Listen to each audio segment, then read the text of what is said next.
The air in Aurelia, a restaurant so exclusive it felt less like a place to eat and more like a vault for the city's elite, was thick with the scent of money and truffle oil.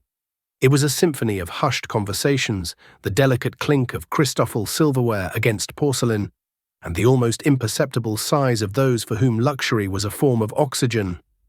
Ilara moved through this world like a ghost, her presence defined only by her function, to serve, to clear, to be invisible.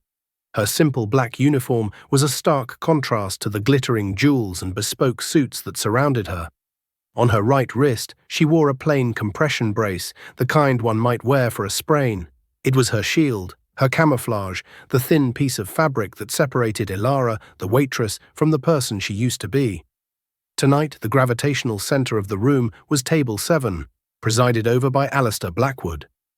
He was a man carved from sharp angles and cold ambition, a tech billionaire whose face was a permanent fixture on magazine covers celebrating ruthless innovation. His fortune was new, but his arrogance was ancient. He held court with a trio of sycophants, their laughter a little too loud, their nods a little too eager. Alistair treated the staff not as people, but as extensions of the furniture to be used and disregarded at will. He had sent back his steak twice, claiming the temperature was off by a single degree, and had sneered at the sommelier's recommendation before ordering the most expensive bottle of Chateau Margaux, not to enjoy it, but to brandish it. Ilara's turn came when it was time to pour that very wine. She approached the table with the practiced stillness she had perfected over months of this life. Her movements were fluid, economical, designed to attract no attention. "Refill, Mr. Blackwood?" she asked, her voice soft and even. He didn't look at her. He was in the middle of a story, his hands gesturing wildly. "And so I told the board, if you're not willing to bleed for this, you're just taking up space." His eyes, cold and grey as a winter sky, finally flickered towards her. A small, cruel smile played on his lips. He watched as she tilted the bottle, the dark ruby liquid flowing in a perfect silent stream into his crystal glass. Just as she was about to finish the pour, he moved. It wasn't a large movement, not a clumsy jostle. It was a small, deliberate flick of his index finger against the stem of the glass. A tiny, precise motion of casual contempt. The glass tipped. The world seemed to slow down as the river of crimson wine, worth more than her entire month's rent, cascaded not onto the pristine white tablecloth, but directly onto the front of her simple uniform. It splashed across her chest and down her arm, a violent, staining bloom of red. The wine was cold against her skin. A collective gasp, quickly suppressed, rippled through the nearby tables. Alistair's companions froze, their smiles stuck to their faces. Alistair Blackwood leaned back in his chair, the picture of faux surprise. "Oh dear," he said, his voice dripping with mock concern that was sharper than any insult. "Look what you've done, you clumsy girl. This is a 1982 Margaux. Do you have any idea what that means?" Ilara stood perfectly still, the cold wine seeping through her clothes. She felt the eyes of the entire restaurant on her, 100 pinpricks of pity, judgment, and morbid curiosity. But inside the storm of her humiliation, a different feeling was taking root. Not anger, not yet. It was a cold, hard stillness. The kind of calm that comes before an earthquake. She looked at the stain, then raised her eyes to meet his. "It was an accident," she said, her voice steady, betraying none of the turmoil inside. "I apologize, sir." "An accident?" Alistair scoffed, his voice rising, enjoying the performance. "Incompetence is not an accident. It's a character flaw. People like you. You drift through life, making messes for others to clean up. You've probably ruined my evening. This wine is tainted now by the sheer inelegance of the moment." He pulled a platinum money clip from his pocket, peeled off a single $100 bill, and tossed it onto the table. It fluttered down next to a puddle of spilled wine. "Here, for the dry cleaning. Now get out of my sight before you contaminate the dessert." The manager, a man named Jean-Pierre Dubois, whose spine seemed to be made of jelly, scurried over to the table, his face pale with panic. He had seen the entire incident from across the room, had seen the deliberate flick of Alistair Blackwood's finger. But he had also seen Blackwood's name on the reservation list, a name that could make or break a restaurant like Aurelia with a single tweet or a bad review in a society column. "Mr. Blackwood, my deepest apologies. Is everything all right?" Dubois babbled, pointedly ignoring Elara, who stood there like a statue draped in shame. "No, Jean-Pierre, everything is not all right," Alistair said, his voice carrying across the silent dining room. "Your staff is utterly inept. This girl," he waved a dismissive hand at Elara, "has spilt one of the finest vintages in your cellar all over herself. A complete lack of professionalism. I come here for excellence, not for a floor show." Dubois turned on Elara, his fear transmuting into a pathetic imitation of anger. "What is the meaning of this? You were told to be careful. This is unacceptable." "It wasn't my fault," Elara said, her voice still quiet but now edged with steel. The lie was so blatant, so cowardly, it was almost breathtaking. "Do not talk back," the manager hissed, his eyes darting nervously towards Blackwood for approval. "You have embarrassed this establishment. You have insulted a valued guest. You're fired. Get your things and leave. Now." The words hung in the air, brutal and final. Fired, for something she didn't do, for a billionaire's casual cruelty. Elara looked from the manager's terrified face to Alistair's smug, triumphant one. He was enjoying this. He was feeding on her humiliation. It was a power he understood, the power to ruin someone's life over a glass of wine just because he could. "Please, allow me to clean this up first," she said, her dignity a fragile shield. She would not scurry away like a frightened animal. She would finish her task. She knelt, picking up the fallen crystal glass. Miraculously, it hadn't broken. With a clean napkin, she began to blot the dark red stain on the plush cream-colored carpet. The wine had soaked the sleeve of her uniform, clinging unpleasantly to her skin and dripping onto the compression brace on her wrist. The fabric of the brace was now saturated, the cold seeping through to the skin beneath. It felt heavy, constricting. Alistair watched her, a predator observing its prey. Her defiance, her refusal to break down in tears, seemed to annoy him.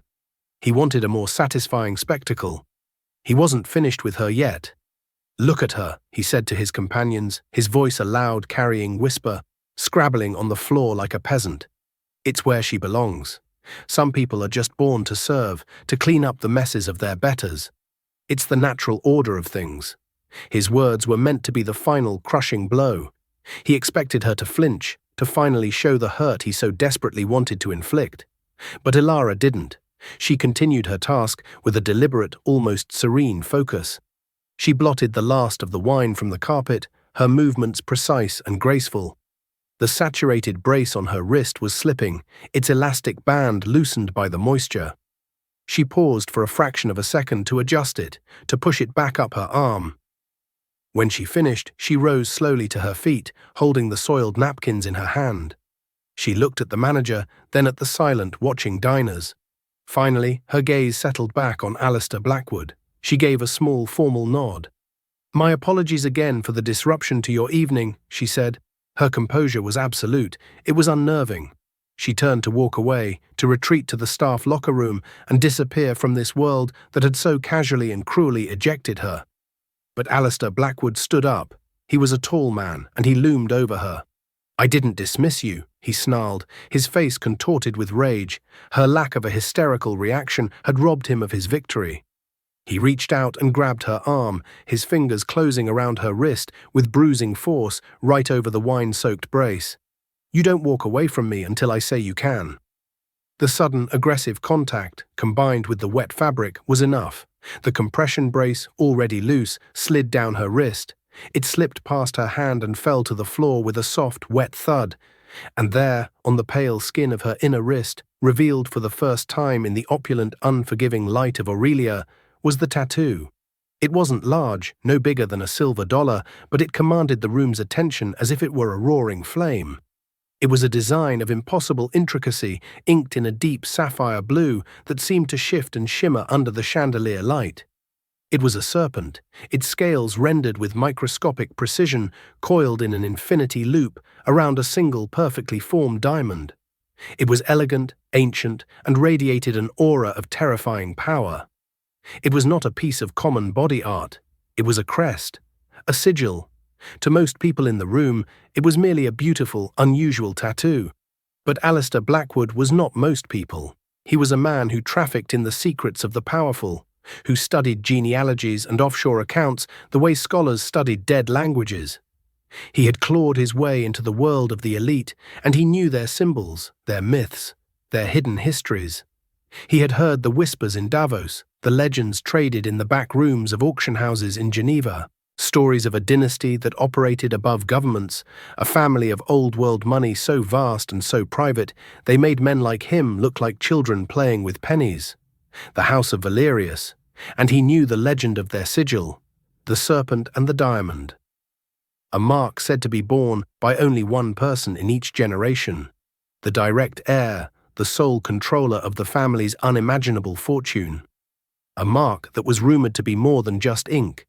It was a biometric key, interwoven with filaments of gold and platinum, a living key to vaults and trusts that underpinned the global economy.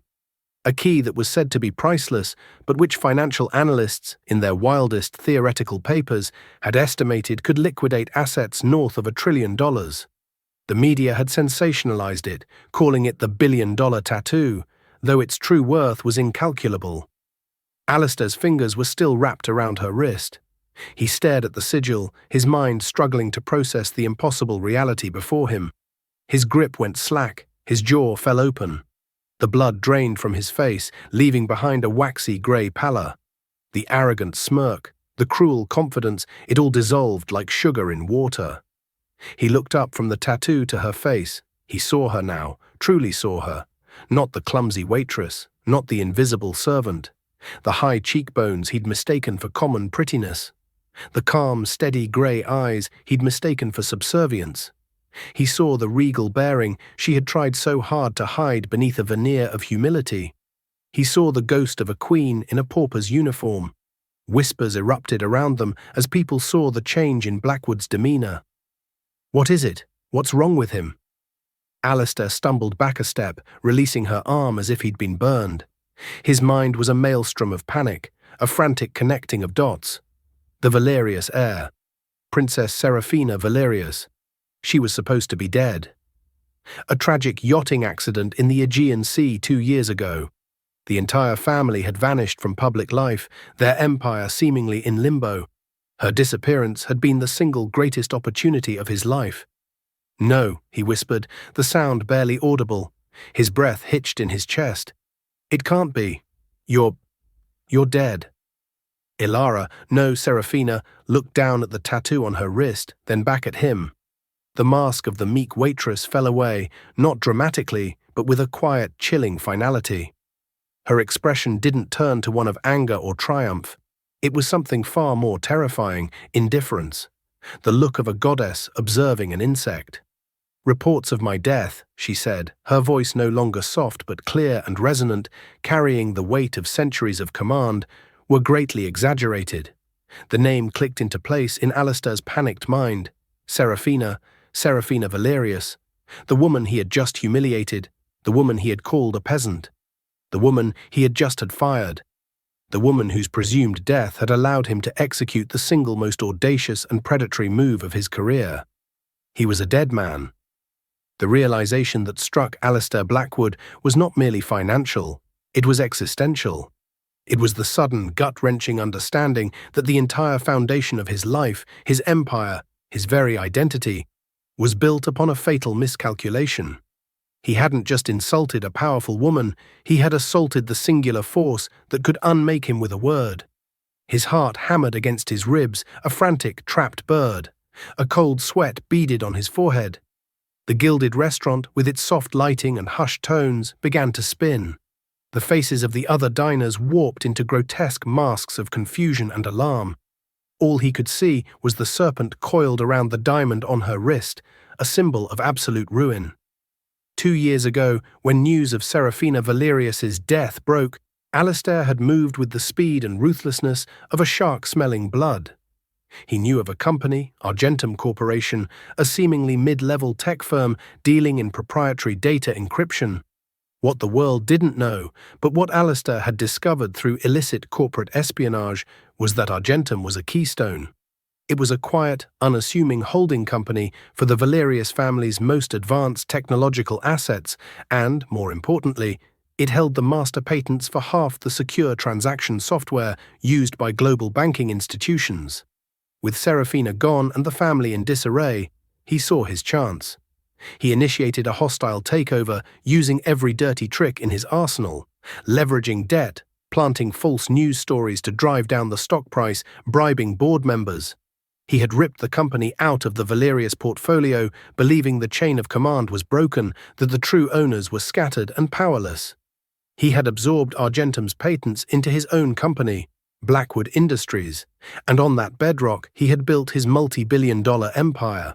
His entire fortune was predicated on one single immutable fact: Serafina Valerius was dead and gone. And now she was standing in front of him, wearing a stained waitress uniform, her eyes holding the cold promise of his annihilation. The contracts he had exploited, the loopholes he had leveraged. He remembered a particular clause, one his lawyers had dismissed as archaic and unenforceable, a legacy clause. It stipulated that all patents and assets would revert to the direct control of the Valerius heir, identified by the sigil, should they ever reappear to claim them. It was a poison pill he had swallowed without a second thought, because the heir was dead. Valerius, he gasped, clutching at his chest. A sharp, crushing pain shot down his left arm. The air in his lungs felt thick and useless. The Argentum contracts. Serafina's expression remained unchanged. She gave a slight, almost imperceptible nod. She knew. Of course she knew. She knew exactly who he was and what he had done. Her working here, in this restaurant, on this night.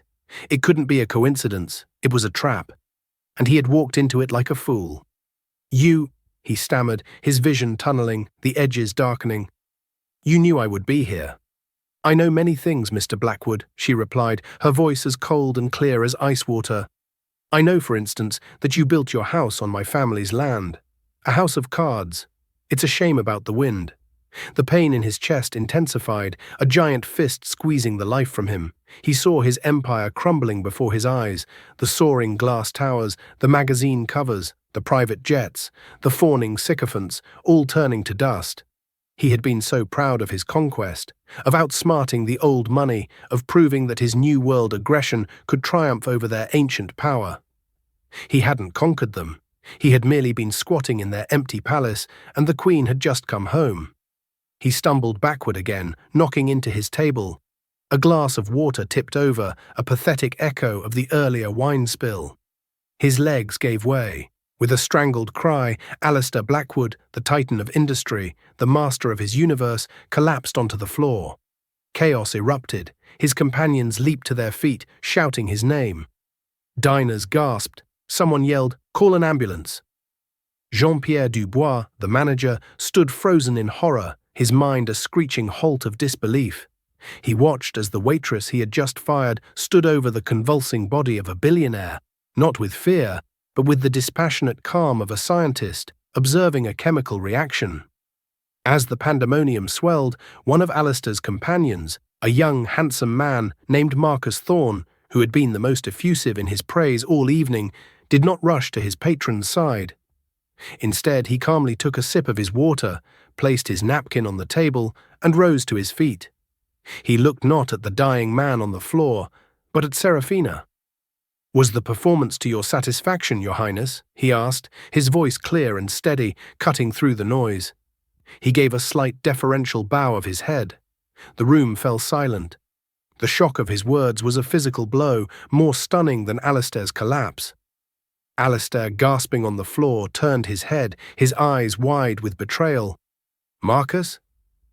Serafina's gaze met Marcus's, and for the first time a flicker of something other than ice appeared in her eyes. Acknowledgement. "Your timing was impeccable, Mr. Thorne, as was your intelligence." "He is a creature of predictable appetites," Marcus said, gesturing dismissively at the man on the carpet. "Arrogance, cruelty, the need to be seen as a king. It was not difficult to steer him to this exact table, on this exact night." He then looked directly at Alistair, his face a mask of cold fury. "My father was on the board of Argentum, Alistair. You bribed him, used him to secure your takeover, and then you ruined him. Cast him aside like trash. He died last year, a broken man. I have been waiting for this moment ever since." The twist was so brutal, so complete, that a collective moan went through the room. Alistair Blackwood wasn't just the victim of a random encounter, he had been meticulously, patiently, and expertly led into a bespoke execution chamber. Just then, two men in dark, severe suits entered from a service door, moving with an unnerving silence. A woman in medical gear followed, her expression placid. They were Serafina's people. "Cancel the ambulance," Serafina commanded, her voice ringing with authority. She looked at the terrified manager. "Mr. Dubois, my medical team will attend to him." The medic knelt by Alistair, checking his vitals with practiced efficiency. "Massive coronary event," she reported to Serafina. "He'll live, for now." "Excellent," Serafina said, the word hanging in the air like a death sentence. "I want him conscious for what comes next." She pulled out a slim, featureless phone and pressed a single button. "Julian," she said into the device, "the serpent is in the garden. Initiate Chimera." She ended the call and turned her gaze upon Jean-Pierre Dubois, who was trembling so violently the lapels of his jacket were vibrating. "Mr. Dubois," she began, her tone conversational, "a question of management. When an employee is subjected to abuse by a patron, what is the proper protocol? One must protect the reputation of the establishment," he stammered, sweat beading on his upper lip. "An interesting theory," Serafina mused, "but a flawed one. Because as of 8 o'clock this morning, my family's trust completed its acquisition of this building and its businesses. The reputation of this establishment is now my concern. And your first official act as my employee was to fire me to appease a corporate thief who was actively celebrating his crimes against my family." Dubois' face went from pale to translucent. He looked as if he might dissolve. He opened his mouth, but only a dry, clicking sound came out.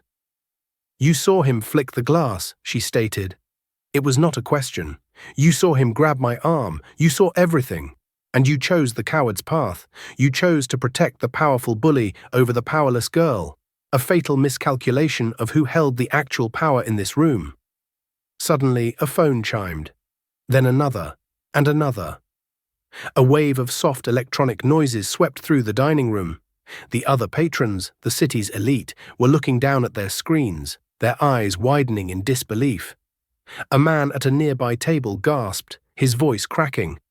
"My God, it's a press release from the Valerius estate. She's alive. They're invoking the Argentum legacy clause." "Blackwood Industries, the stock just fell off a cliff," another whispered urgently, staring at his phone. "It's been halted. Trading suspended pending a catastrophic announcement." Alistair, propped up on one elbow by the medic, saw the glowing screens. He saw the panicked faces of his peers, men he had considered allies, now looking at him like he was a contagion.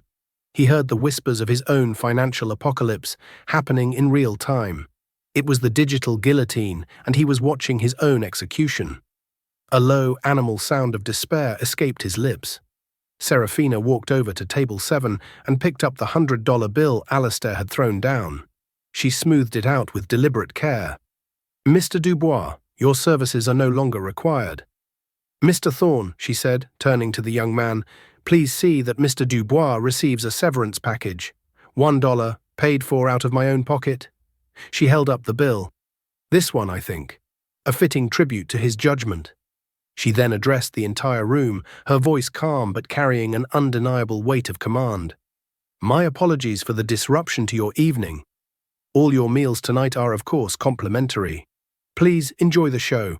She turned and walked, not towards the staff lockers, but towards the kitchen door her team had emerged from. The swing of the door cut off the sight of her, but not the suffocating silence she left in her wake. The show was far from over, it had merely entered its most brutal act. Alistair lay on the cold plush carpet, the medic's hands a distant pressure on his chest. The pain was real, a fire consuming him from the inside, but it was nothing compared to the psychic agony of his public vivisection. He saw men he'd closed billion-dollar deals with avert their eyes. He saw women he'd charmed look at him with a mixture of pity and contempt. His power had evaporated. He was no longer Alistair Blackwood, the Titan. He was just a sick old man on the floor. Marcus Thorne walked over to the trembling form of Jean-Pierre Dubois. The manager was slumped in a chair, his face buried in his hands, his shoulders shaking with silent, racking sobs. Marcus didn't touch him. He simply placed the crisp $100 bill on the table beside him. "Her Highness believes in paying what is owed," Marcus said, his voice devoid of all emotion. "This represents the precise value of your integrity. I suggest you take it and disappear. The city has a long memory for men who choose the wrong side." Dubois let out a wretched whimper, a sound that was swallowed by the cavernous, judgmental silence of the room. He didn't look up as Marcus turned and walked away. Meanwhile, Serafina pushed through the kitchen doors into a world of steam and stainless steel. The kitchen staff, who had heard the commotion, were frozen in place, knives hovering over cutting boards. She gave a slow, deliberate nod to the head chef, a formidable woman named Elena, a gesture of solidarity that was returned in kind. She swept past them all and out a rear service exit. The alley behind Aurelia smelled of garbage and rain. A stark black sedan, utterly devoid of markings, idled silently by the curb. The door was opened from within by a man in a simple grey suit, his face impassive. Julian. Inside, the car was a mobile command center. Screens glowed with cascading lines of code. "Chimera is fully active, Your Highness," Julian said. "Blackwood's own high-frequency trading algorithms are devouring his holdings. We've turned his predators on himself. His servers are being digitally isolated. By morning, Blackwood Industries will be an empty shell. Ensure the employee pension funds are firewalled," Serafina commanded, her voice sharp. "The people who worked for him are not our targets. They are casualties. See to it they are made whole." "Already done," Julian confirmed. "The world is catching up." She watched the screens for a moment, the silent, bloodless demolition of a man's life's work. It brought her no joy, only a grim sense of necessity. "The explosion on the yacht wasn't an accident, Julian. We knew someone would make a move on the estate. Blackwood was simply the first and most arrogant scavenger to the kill." Just as the medic and her team were preparing to move Alistair, the main doors of the restaurant opened once more. The paramedics, who had just arrived, paused in confusion. Serafina stood there, her wine-stained uniform now looking less like a mark of shame and more like battle dress. A profound quiet fell over the room again as she moved with a liquid grace that her simple clothes could no longer conceal. She walked directly to the gurney. Alistair, strapped down and pale with sweat, craned his neck. His eyes, wild with hatred and the dawning horror of his absolute ruin, locked onto hers. The Titan within him was thrashing, refusing to die quietly. You monster," he rasped, the words poisoned with impotent rage. "You think this is over? I'll destroy you. I have friends, connections. The Valerius name will be mud when I'm through. I'll tell them how you set me up, how you played these games while my life's work burned." Serafina did not recoil. Instead, she knelt slightly, bringing her face level with his, her expression one of almost academic curiosity. "Destroy me? With what, Mr. Blackwood? The money you stole from my family? The connections you purchased with that stolen money? The reputation you built on a foundation of lies? You are a ghost, a phantom of wealth, and the sun is rising." Her voice was a calm, devastating whisper that only he could hear. "Did you think I'd forget the date? Today, 2 years ago, was the anniversary of the day you finalized the Argentum takeover, the day you called Marcus Thorne's father to inform him that his pension, his career, and his honor were forfeit. I didn't plan a game, Alistair. I scheduled your eulogy." She stood up, her shadow falling across his face. Her voice returned to its clear, carrying tone, addressing him but performing for the room. "You called me a peasant, Mr. Blackwood," she said, her voice quiet yet cutting through the silence. "You said my place was on the floor, cleaning up messes. You were half right." She paused, letting the words hang in the air like dust motes in a sunbeam. "I am cleaning up a mess. Yours." She held his gaze for a beat longer, a look of such profound dismissal that it seemed to physically crush him. He slumped back against the gurney, a strangled gasp escaping his lips. Then she turned and walked away without a backward glance, gesturing for the paramedics to proceed. The grand doors closed behind the gurney with a soft final click. The execution was complete. The spell broke. The dining room erupted in a cacophony of frantic whispers and the urgent tapping of phones. One of Alistair's other dinner companions, a man named Garrett, who had been laughing the loudest at his jokes, was already on a call, his voice a panicked hiss. "Sell it all. Liquidate my entire position in Blackwood Industries. Now, I don't care about the loss. Just get me out." His friend across the table, Philip, stared at him, then at the empty space where Alistair had been, his face a mask of dawning terror as he realized how closely their fortunes had been tied. Serafina re-entered the alley. The door of the black sedan closed behind her, sealing her in a cocoon of cool air and glowing data. "Operation Chimera, Phase 1 is complete," Julian said, his eyes never leaving the central monitor. "Phase 2 is the narrative. The official press release has been disseminated. We are framing it not as a corporate action, but as the rightful reclamation of stolen property. The story of Ilara, the heiress in hiding, is being strategically leaked to select journalists. You are not the aggressor. You are the survivor. The avenger." Serafina watched the global news tickers flash her family name for the first time in 2 years. "My time as Ilara was not just about hiding," she said, her voice distant.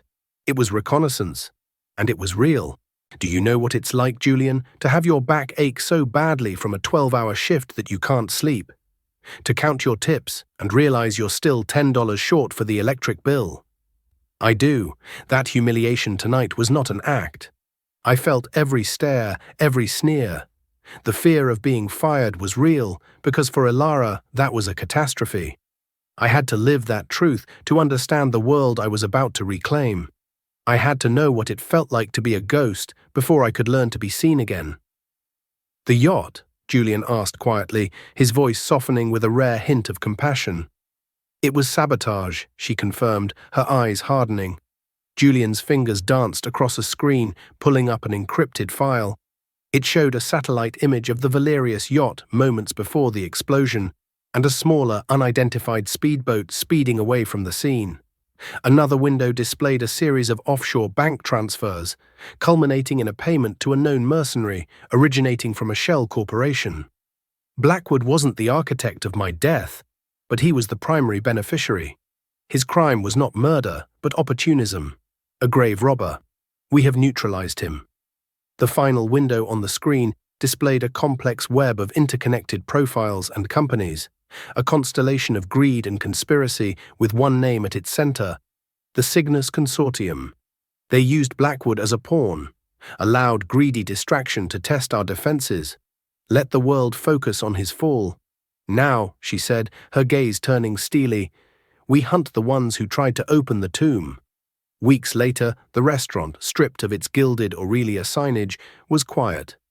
Serafina stood in the center of the dining room, the space filled with the scent of fresh paint and sawdust. Julian stood beside her, holding a tablet. It wasn't displaying a news report, but a live security feed from across the city. It showed a haggard, unshaven Alistair Blackwood, his bespoke suit replaced by a cheap stained tracksuit, being helped from a taxi by an indifferent orderly into a drab, state-run care facility. His eyes, once cold and predatory, were vacant and lost. He stumbled on the curb and for a moment looked directly at the camera, though he saw nothing. "He is a non-entity," Julian reported, his voice flat. "His assets were liquidated to cover the debts incurred by his fraudulent takeover. The legacy clause held. He has nothing. Less than nothing. His former friends won't take his calls. The press is calling it the Margot Massacre." "And his friends from that night?" Serafina asked, not looking away from the screen. "Garrett sold everything at a catastrophic loss. He's a pariah, but he's free. Philip was less fortunate." Julian swiped the screen. It now showed Philip in a sterile interrogation room, his head in his hands, as Marcus Thorne calmly presented a folder of evidence to federal agents. Marcus convinced him to cooperate. Philip's testimony is helping us unravel the consortium's financial network. In exchange, he will only serve 10 years. And Dubois, last seen at an ATM 2 weeks ago, withdrawing the last of his savings. He bought a bus ticket to a town with no name. The $100 bill was found in the trash can beside the bus station, torn into confetti, as if the very touch of it was a poison he couldn't wash off. Serafina finally looked away from the image of the broken man on the tablet. Good, some things cannot be bought back. Before she could say more, Chef Eleanor approached, wiping her hands on a clean apron. Her expression was respectful but unsmiling. "Your Highness," she began, her voice firm, "I worked for 20 years in kitchens run by men like him. They buy the best equipment but know nothing of food. They want trophies on a plate, not nourishment for the soul. The last chef I worked for, he once threw a hot pan at a dishwasher because the foam on his cappuccino was uneven.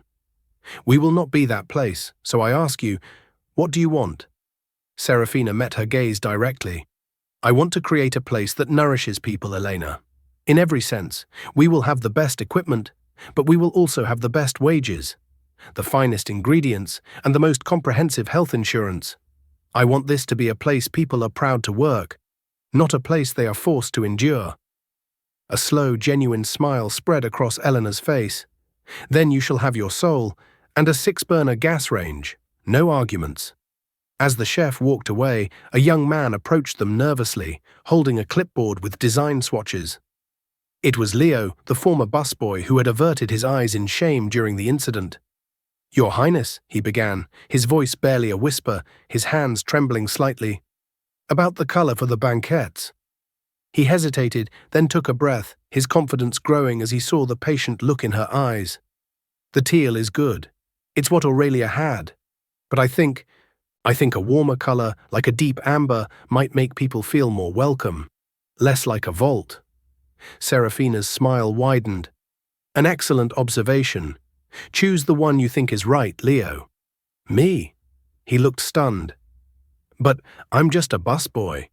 "You were a busboy," she corrected gently, "but during the dinner rush 2 weeks before all this happened, you were the only person who brought a glass of water to the kitchen staff. You saw people no one else did. That's the most important qualification for a manager here. The job is yours if you want it." Leo's eyes widened, then filled with tears. He dropped his clipboard with a clatter, his hands flying to his mouth. He looked from her to Julian, his posture straightening as if a great weight had been both lifted and placed upon his shoulders. "Thank you," he said, the words full of a weight she understood completely. "I won't let you down." As he hurried to retrieve his clipboard, his face alight with a purpose he'd never been allowed to feel, Julian spoke. "Marcus Thorne has been appointed CEO of the newly liberated Argentum Corporation. His father's name has been cleared. And this place will reopen in a month," she said, looking around the construction. "It will be called the 7th Table." "A reminder?" Julian asked quietly. "A foundation," she corrected him. "I spent 2 years believing I was powerless. I lived as a ghost. I learned what it feels like to be invisible, to be dismissed. Alistair Blackwood's mistake was that he believed his power gave him the right to be cruel. He thought power was a weapon to be wielded against the weak." She walked to the large front window, looking out at the city lights. "He was wrong. Power is a shield to be used for the protection of those who have none. The staff here will not be employees. They will be partners, sharing in the profits. Their health care will be absolute. Their children's education will be subsidized. We will value integrity and compassion above all else." She turned from the window, her face illuminated by the city glow, the sigil on her wrist a subtle promise of the new order. "Elara wasn't a disguise, Julian. She was an education. She taught me what happens when power is absent. Alistair Blackwood wanted a floor show, and he got one. He wanted to teach a peasant her place. Instead, a queen reminded him of his. Let this place be a lesson. True power isn't about making others kneel, it's about giving them a reason to stand."